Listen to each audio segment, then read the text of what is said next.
ಎಲ್ರಿಗೂ ನಮಸ್ಕಾರ. ನಾನು ನರೇಂದ್ರ ಎಸ್ ಗಂಗೊಳ್ಳಿ ಮಾತಾಡ್ತಾ ಇದ್ದೀನಿ. ಚೋರಿಕೆಯಾರೆ ಸಂಚಿಕೆ 87ಕ್ಕೆ ಸ್ವಾಗತ. ಸುದ್ದಿ ಕದ್ದದ್ದೇ, ಆದರೆ ಸತ್ಯದ್ದೇ. ಸ್ನೇಹಿತರೆ, ಒಂದು ಕಾಲದಲ್ಲಿ ಭಾರತದಲ್ಲಿ ಟ್ವಿಟ್ಟರ್ಗೆ ಪರ್ಯಾಯವಾಗಿ ಬಹಳ ದೊಡ್ಡ ಮಟ್ಟದಲ್ಲಿ ಸದ್ದು ಮಾಡಿದ್ದಂಥದ್ದು ಕೂ ಎನ್ನುವ ಹೆಸರಿನ ಆ್ಯಪ್. ಕೂ ಅಪ್ಲಿಕೇಶನ್ ಅನ್ನುವಂಥದ್ದು ಅಪ್ಪಟ ಭಾರತೀಯ ಮೈಕ್ರೋ ಬ್ಲಾಗಿಂಗ್ ಮತ್ತು ಸಾಮಾಜಿಕ ಜಾಲತಾಣ ಆಗಿತ್ತು. ಇದನ್ನು 2020ರಲ್ಲಿ ರಾಧಾಕೃಷ್ಣ ಮತ್ತು ಮಯಾಂಕ್ ಎನ್ನುವಂಥವರು ಬೆಂಗಳೂರಿನಲ್ಲಿ ಸ್ಥಾಪಿಸಿದರು.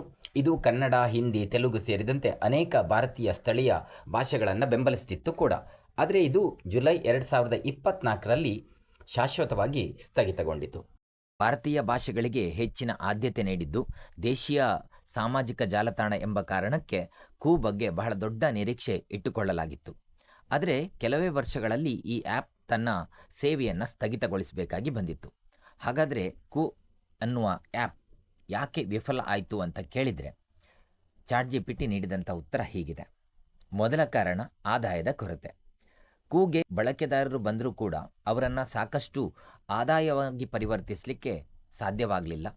ಜಾಹೀರಾತು ಮತ್ತು ಇತರ ಆದಾಯದ ಮೂಲಗಳು ಕೂಡ ನಿರೀಕ್ಷಿತ ಮಟ್ಟಕ್ಕೆ ತಲುಪಲಿಲ್ಲ.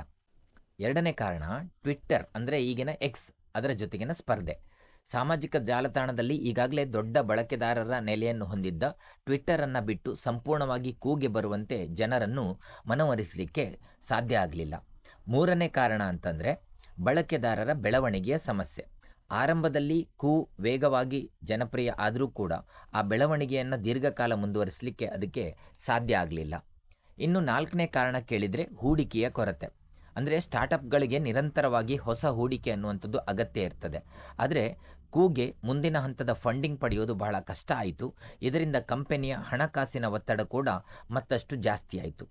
ಇನ್ನು ಐದನೇ ಕಾರಣ ಅಂತಂದರೆ ದೊಡ್ಡ ಬಳಕೆದಾರರನ್ನು ಸಂಪೂರ್ಣವಾಗಿ ಸ್ಥಳಾಂತರಿಸಲಿಕ್ಕೆ ಸಾಧ್ಯ ಆಗದೇ ಇರುವಂಥದ್ದು. ಅಂತಂದರೆ ರಾಜಕಾರಣಿಗಳು, ಪತ್ರಕರ್ತರು, ಸೆಲೆಬ್ರಿಟಿಗಳು ಮತ್ತು ಇನ್ಫ್ಲುಯೆನ್ಸರ್ಸ್ ಎಲ್ಲ ಯಾರಿದ್ದಾರೆ, ಹೀಗೆ ಇವರೆಲ್ಲರ ಸೇರಿದಂತೆ ಪ್ರಮುಖ ಬಳಕೆದಾರರು ಕೂಗೆ ಸಂಪೂರ್ಣವಾಗಿ ಸ್ಥಳಾಂತರವಾಗಲೇ ಇಲ್ಲ.